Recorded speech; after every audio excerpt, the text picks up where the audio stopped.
Ha concluido la votación por nuevos juzgadores en nuestro país y con esto, pues también el proceso de aplicación de la reforma judicial. Conoceremos ya los resultados definitivos en unos cuantos días, pero es un momento para hacer un recuento de lo que ha sucedido con el Poder Judicial en nuestro país.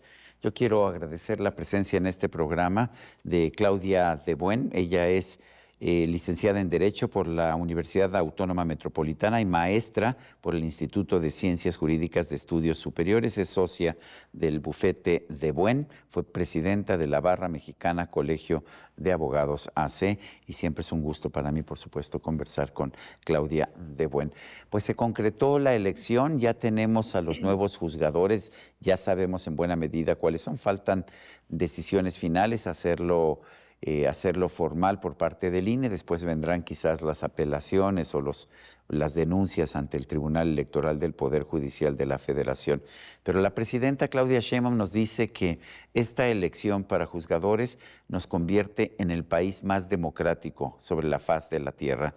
¿Tú piensas que sea así, Claudia? No, bueno, en lo absoluto. Al contrario, me parece que acabamos de dar un paso definitivo a la autocracia y me preocupa muchísimo. ¿Por qué piensas eso? ¿Por qué elegir a los juzgadores, a jueces, magistrados y ministros no es un paso hacia la democracia, sino hacia la autocracia?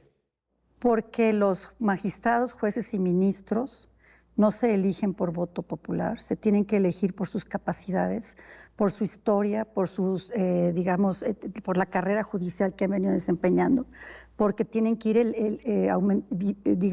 viviendo varias etapas del Poder Judicial y subiendo de categoría, jerárquicamente hablando, me refiero, a fin de poder ir entendiendo lo que es el sistema judicial y haciéndose expertos en la materia.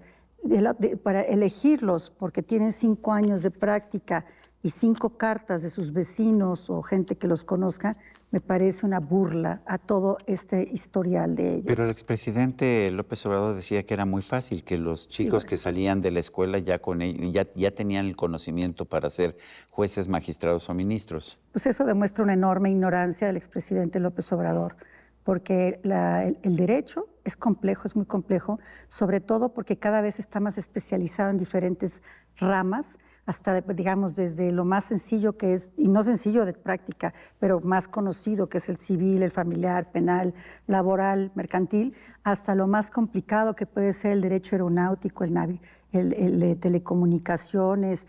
Yo no creo que un chico que tenga 5 años de haber terminado la carrera o de práctica pueda llevar a cabo una decisión, por ejemplo, en la que no nada más está en juego un tema de tipo legal, sino también económico y también técnico, como es telecomunicaciones, por ejemplo, ¿no? Se tienen que tomar en consideración tratados internacionales, la conveniencia, los pueblos indígenas que están en las zonas donde se pretende, por ejemplo, hacer un desarrollo para, no sé, energía eólica o qué sé yo, me explico, pero todo eso implica tantas cosas, medio ambiente, y un juez que no tiene esa experiencia, que no tiene esos conocimientos, es imposible que pueda resolver con estricto apego a la ley y digamos, tomando en consideración lo que es mejor para la sociedad. ¿Qué podemos esperar ahora que los jueces que van a estar a cargo, incluso de tribunales especializados, pues no tengan ese conocimiento especializado que antes se requería? ¿Qué va a pasar cuando pues haya alguna disputa entre 2 empresas de telecomunicaciones o entre 2 empresas mineras? ¿Qué podemos esperar de este nuevo Poder Judicial? Pues esa es la gran pregunta, mi querido Sergio. ¿Qué podemos esperar? No lo sé, pero un fracaso total. Yo tengo 0 esperanza, ninguna esperanza en que esto va a funcionar. Tenemos una Suprema Corte cooptada por gente de Morena, específicamente Andrés Manuel. Además, sin ninguna experiencia judicial, no hay uno solo que tenga carrera judicial. Ninguna. Y las ministras que estaban antes tienen muy poca carrera judicial, muy poca. Bueno, salvo Yasmín. Yasmín tiene algo de carrera judicial, pero no es de carrera judicial. No, no es de carrera judicial. Fue una designación política a cargos importantes de y tiene de otros tribunales. issues ahí importantes que tiene que resolverse algún día. No creo que los resuelva, pero de los demás, ninguno. Y eso es es muy ofensivo para quienes han dedicado 20 y 30 y 15 años, ¿verdad?, al ejercicio de la práctica, digamos, para ser juzgadores. Y además muy preocupante para la sociedad, porque ya se habla incluso de que algunos ministros, ministras están ya inclinados hacia cierto sector, ¿no?, hacia los banqueros o hacia los Hicieron empresarios. campaña, de hecho, ofreciendo, Claro. a ver, yo vi que hacían campaña ofreciendo o tener una justicia para mujeres, o tener una justicia para indígenas, ¿no debería la justicia ser para todos? Mira, eso está en las leyes. La Constitución prevé que tenga justicia para indígenas, para mujeres, para personas de la tercera edad, para personas discapacitadas, para personas que no puede haber discriminación por ningún concepto. Todo eso ya existe. No puedes tú ofrecer que lo vas a hacer porque lo tienes que hacer. O sea, no es voluntario. Si en la situación que se está planteando existe un tema de discriminación, da igual a quien sea. Si hay discriminación, es en contra de la Constitución, artículo 1, y por lo tanto tienes que actuar como juzgador. ¿Sí? Entonces no tienen por qué ofrecer, no pueden hacer campaña política y decir yo voy a cuidar a los sindicalizados o al sindicato de electricistas o al sindicato tal. Eso no lo debes hacer. Bueno, el nuevo presidente de la Corte, o quien presumiblemente será el nuevo presidente de la Corte, ha dicho que lo que él quiere es una justicia para los indígenas, que eso es lo que él quiere. Pero ¿qué va a pasar con todos los demás casos en donde no hay una representación donde no caben de los indígenas? Sí. Pues es una discriminación para el resto del país, para los que no son indígenas.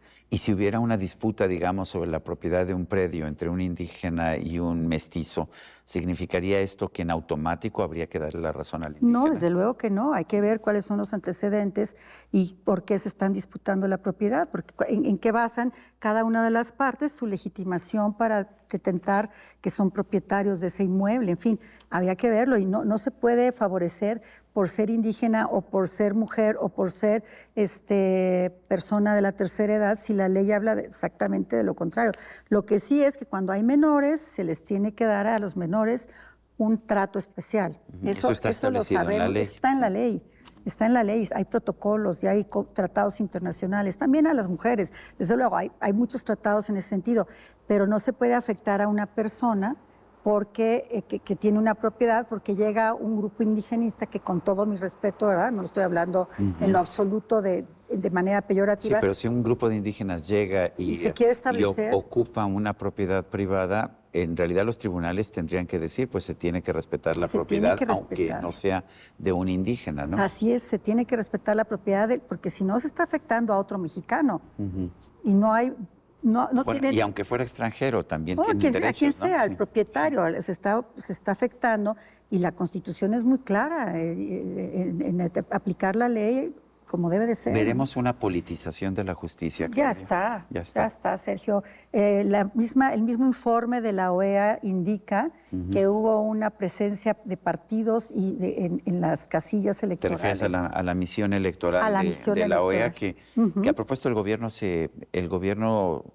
se puso muy molesto. Incluso nunca había habido una respuesta así de un gobierno. Los gobiernos, para empezar, no responden los informes de observación electoral. Es el Instituto Nacional Electoral, claro, que es el que los invita. Bueno, resulta que se mostraron muy molestos y acusaron a la OEA de injerencismo. ¿Tú qué opinas de eso? Yo no creo que haya injerencismo. Si yo te estoy invitando para que tú opines sobre mi casa o mi oficina y me das una serie de observaciones, yo te lo tengo que agradecer y tengo que considerar si tienes razón o no, pero yo te invité a ti. Bueno, estamos invitando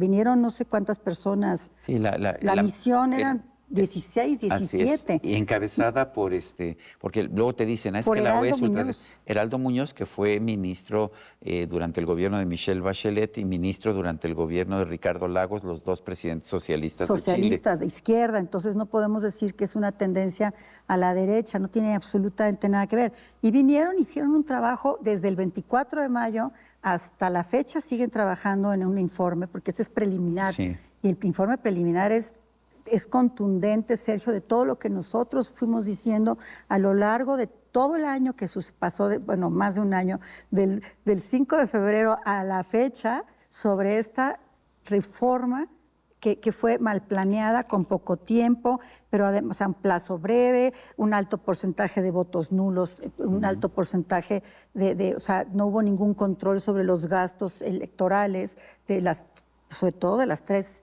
ministras que... Y estaba prohibida la intervención de partidos, pero claramente los acordeones de Morena se repartieron por todos lados. Y lo sorprendente es que le atinaron a todos los, ¡Ay, qué los sorpresa!, que ganaron, ¿no? Sí. Sí, es 1 millón y pico, no sé cuántos millones de posibilidades y salió, ¿no? Sí. 27,5 millones de posibilidades de que saliera Toda exactamente. la quiniela Exactamente. de Morena. Exactamente, ¿no? Pero así salió. Claramente, quienes fueron a votar, que fueron pocos, sí iban a votar con un acordeón que les decía por quién deberían votar y que además pues era dado por un partido político. Sí, por supuesto. El partido de Morena y sus aliados, sus 2 satélites, hicieron lo propio y claramente votaron por los que se había determinado. Y si tú te fijas, son los candidatos de Andrés Manuel López Obrador, no de Arturo Saldívar. No. No salió ninguno. No salió la hija de la exministra Olga Sánchez Cordero, que era una buena candidata. Paula García Villegas. Sí, no salió Ricardo Sodi, que era un gran candidato con todas las credenciales, carrera judicial. Ninguno de ellos hubiera sido magnífico que saliera. ¿Salió? O sea, sí había buenos candidatos, pero candidatos. salieron los candidatos que eran cercanos a López Obrador. Exactamente, a López Obrador. Ni siquiera a Claudia Sheinbaum, a López Obrador. Sobre todo en los puestos clave, que son los 9 ministros de la Corte, los 5 miembros del Tribunal de Disciplina Judicial, que ya hablamos una vez de ese, y también los 2 de la Sala Superior, que ahora sí ya tenemos. Del Tribunal Electoral. Del Tribunal Electoral. El gobierno de López Obrador se había negado a nombrar a los que faltaban porque quería mantener pues el control del Tribunal Superior. Tenía 3 contra 2. Sí. Y ahora ya tiene 5 contra 2. ¿A dónde vamos como país? O sea, ya nos estás diciendo que esto no nos hace más democráticos.